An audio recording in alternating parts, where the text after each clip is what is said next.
Okay, in this tutorial we're going to be looking at modelling a environment asset for use in UDK. The environment asset in question is going to be this Victorian kind of two-door wardrobe, so kind of directly relevant to your assignment. As you can see, we've got enough kind of reference imagery to kind of go off here. And also another useful thing is we have the actual dimensions of the model here. Now, as you can see, these dimensions are in inches, and we're working in centimetres in Max to make it kind of relative to UDK. And a nice kind of simple way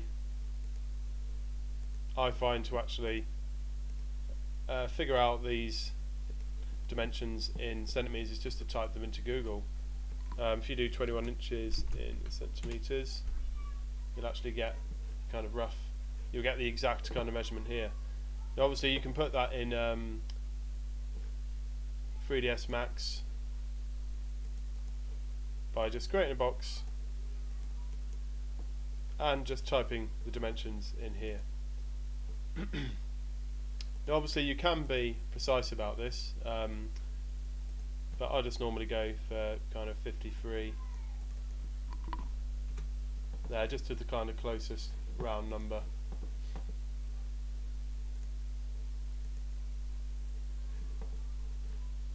If we then take our next measurement, which is 42, just swap that for 42 and we get 107.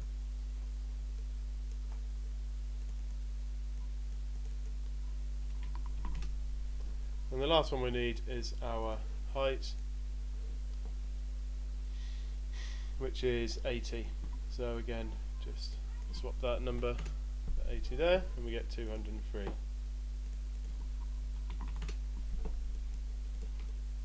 And there we have the kind of rough, pretty accurate dimensions for our kind of final wardrobe. Okay, so then we've got a couple of questions to consider here before we start modelling. And obviously the first one is polygon count.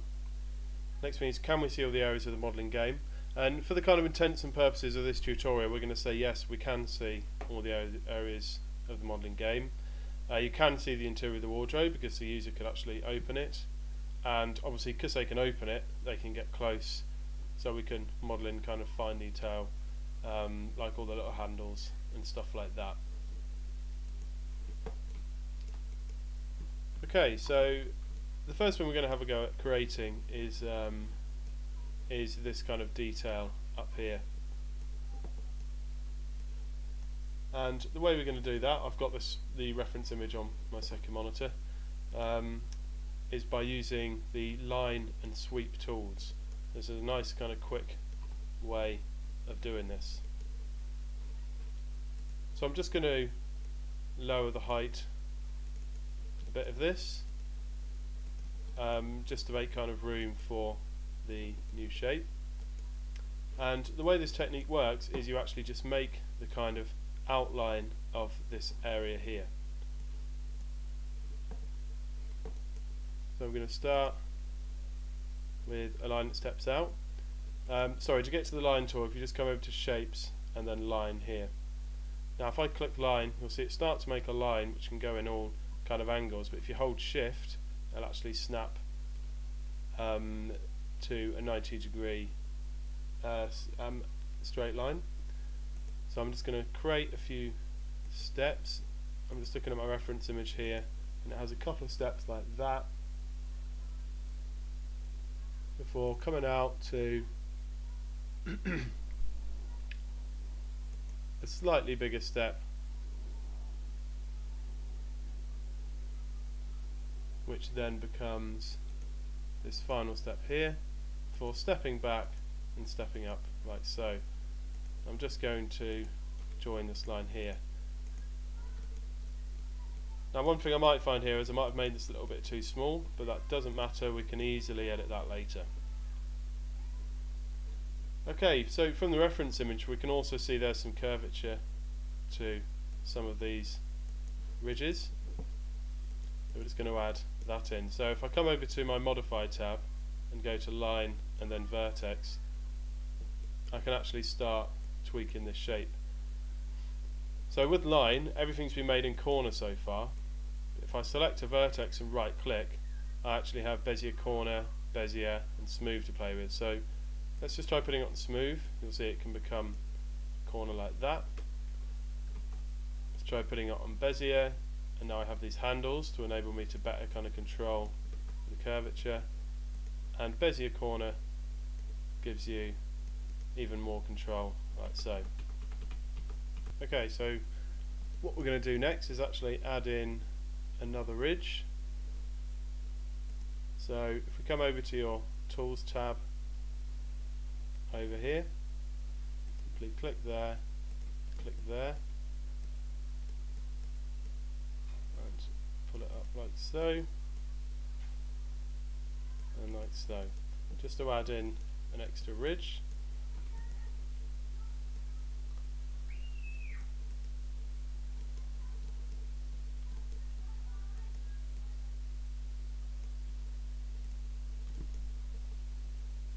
Okay, so we now have kind of enough ridges around here to begin kind of making this curvature now. I think another thing what we're going to do is just pull that up to there. And then a cool little tool for making curves, we can just use, say, the smooth tool here to kind of line this up as an inner tool. We could use Bezier corner. But a useful little tool for getting nice exact kind of curves is to select to vert like this and then go to fillet there, and then simply fuse those, and just make this line straight again. And then we're going to select this line here and again just fillet that a bit to get a curvature there.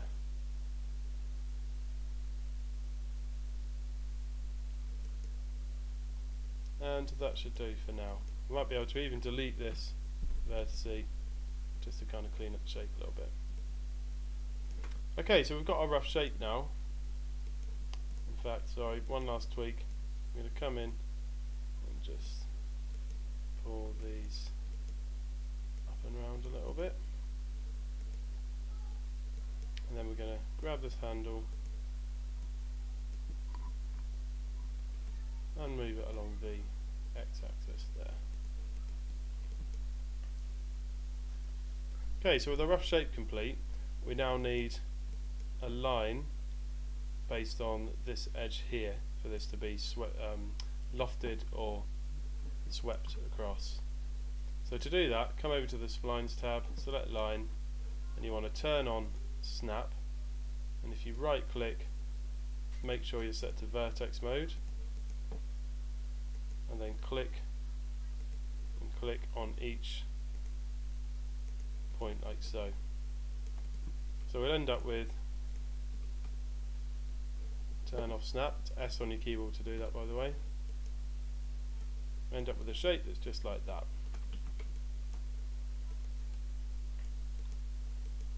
Okay, if we now select that shape, go to Modify and assign a sweep modifier. So you can see this is quite really useful for doing these kind of shapes. It has all kinds of defaults as well if you ever need anything like this.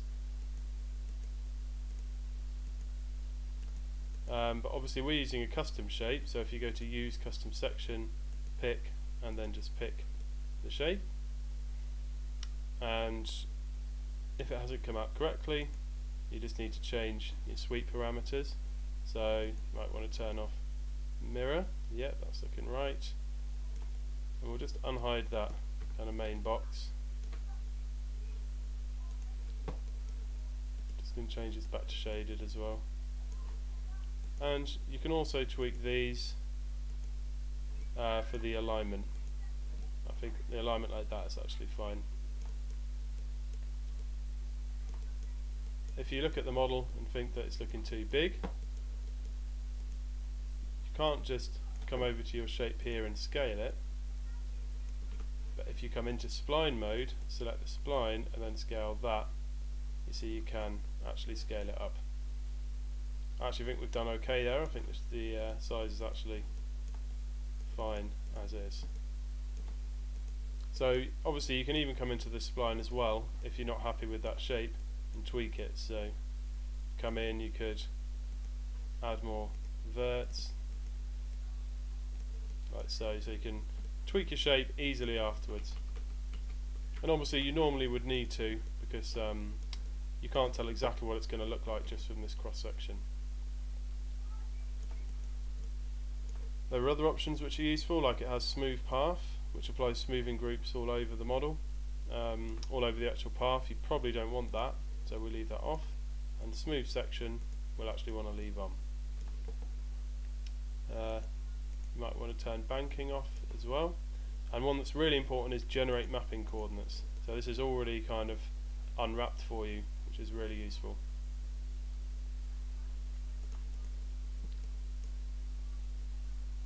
Okay, so the next thing we're going to do is start editing our main shape here. I'm just going to move this spline off over here so it doesn't kind of get in our way.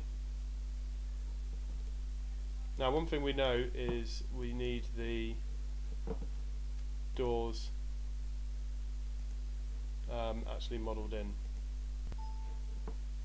Okay, so the next stage, of course, is to kind of look at our reference imagery and see where we're going to need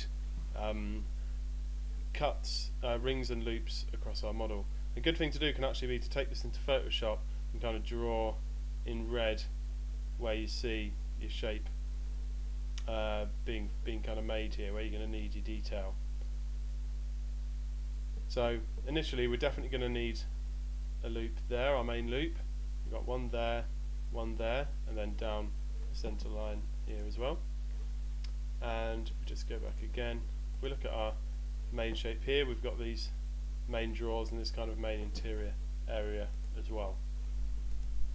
So if we add an edit poly modifier, and again I'm going to have my reference imagery on my second monitor.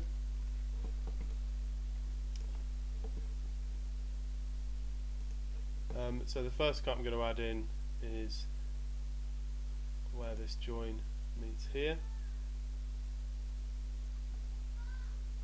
And in fact we're going to do this a bit more precisely since we have two equal sized sections there. So I'm going to select these, or I can select one, hold hold shift and select another to select that whole ring. I'm going to hit connect. I'm going to add two, and I'm just going to pinch those up to the top there. I'm going to select those four there and do connect again, and this time I'm going to pinch down to around there. Okay, so now I know that my two sections on the door there are going to slot in here. So now obviously I need another cut straight down here and straight down here. So I'm going to select this one, hold shift, select there. As you can see, that's going all the way around there. I'll just hit connect, add two in, and this time slide along to here. Now I can see these are a bit wider than these ones here in my reference image, so I'm just going to slot them there.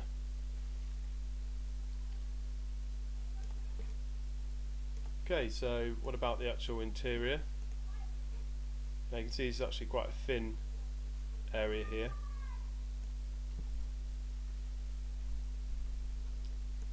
So I'm going to select there, hold shift, and go down to there, connect again, and this time just slide it along to say there.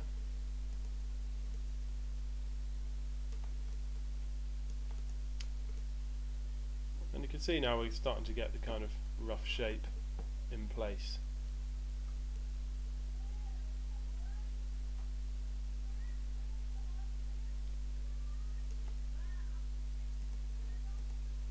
Okay, so the next thing I'm going to do is add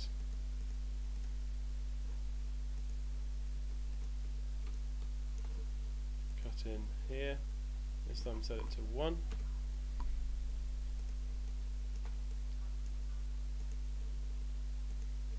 And I'll do the same here too.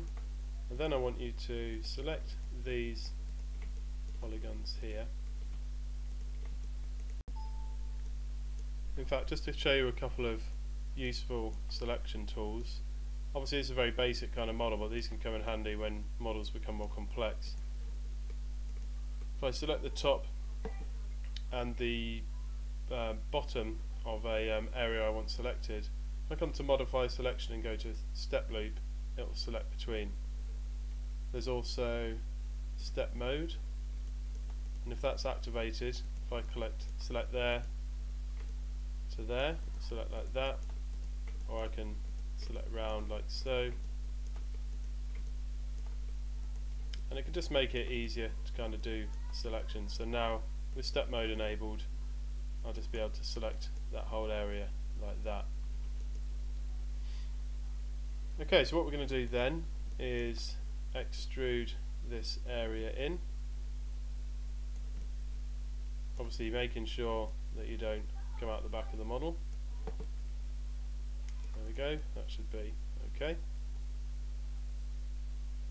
And then obviously the other thing we need to do, if I just hit F to go to my front view, which is actually my side view in this case, G to turn off the grid, I'm just going to pull in the front a little bit here to make room for the doors.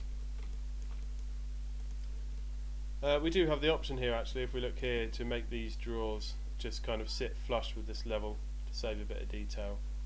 But that's something we'll look at later. You can always just model that back in. Okay, so other extrusions we're going to need are, we'll just bevel in each of these.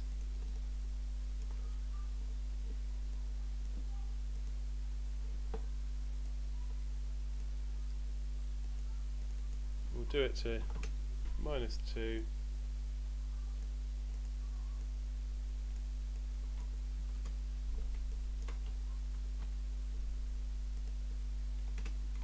And -1. Now it's important you take note of those settings because you'll be using those again when you come to model the doors.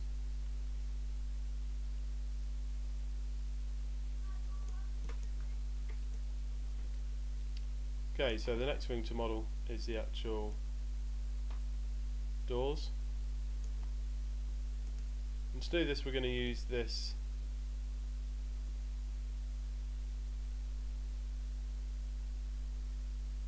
back wall here.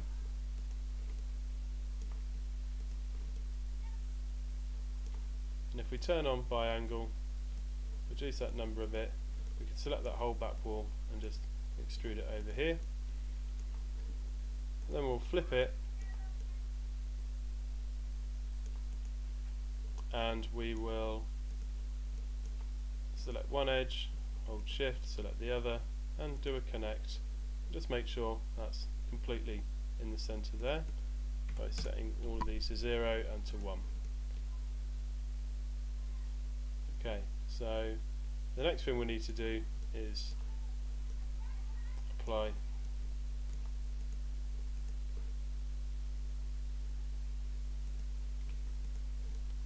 cuts down here and here. Now with this time we're going to need 2. We should be able to just pinch them out like so, and then we can turn off by angle and use our bevel, which should have the same settings as before already in, to create the inner area there. Now obviously the next thing we need to do is actually give this door some thickness. So if we select this and hold shift, if it doesn't loop all the way around, I think in this case we can actually use border. So you can either hit 3 on your keyboard or just select border there and select that outer edge like so. Then if you hold Control and go back to edge, that will maintain that selection. And then if we just hold Shift and drag out, you can see we can create those new edges there.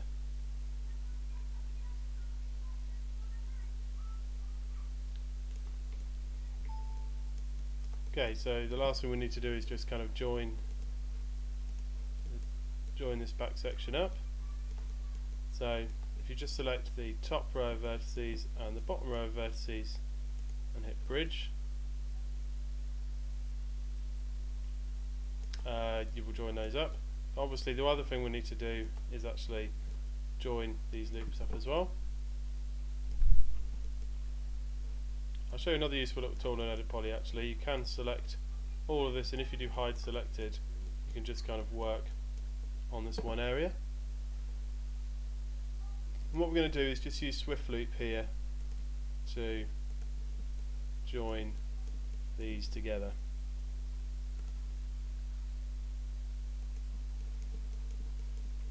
And then we'll use World just to attach them. Like so. Then if you come to Vertex Mode, Control A, and just hit World, that should attach everything together. Oops, so let's make sure we unhide all and unhide all on our vertices to bring that back. And then just select all again and just make sure that everything is definitely welded. So we can see a couple more have been welded when we increase the threshold, which will be ones kind of down here.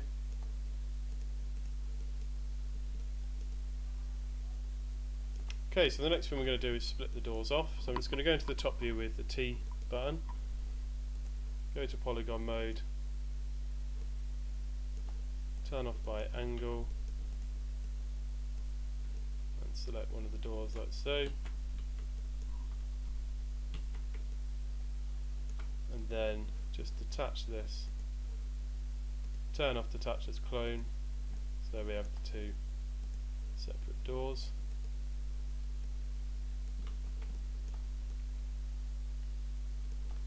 And in fact what we'll do as well is just detach the other one, delete this one, because we might as well just have one door and then use it as an instance. So if we select this one thing we'll want to do is actually fill in this gap here.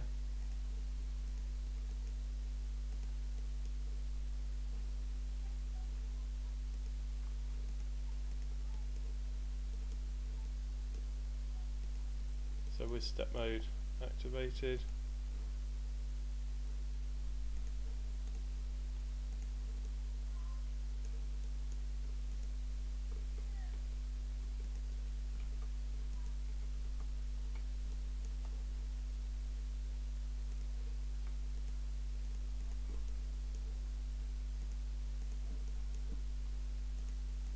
we'll just bridge those together,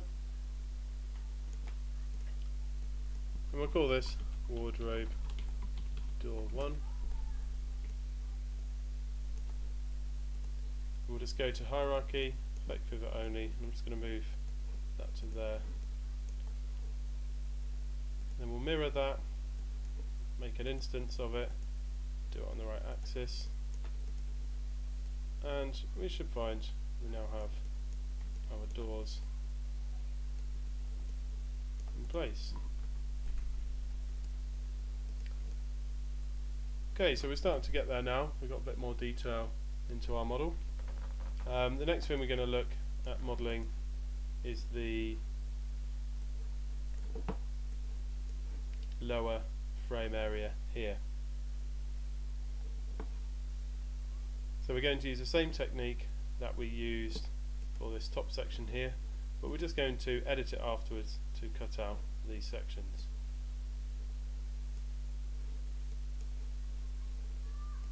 Okay, so you could actually start by using a clone of this line.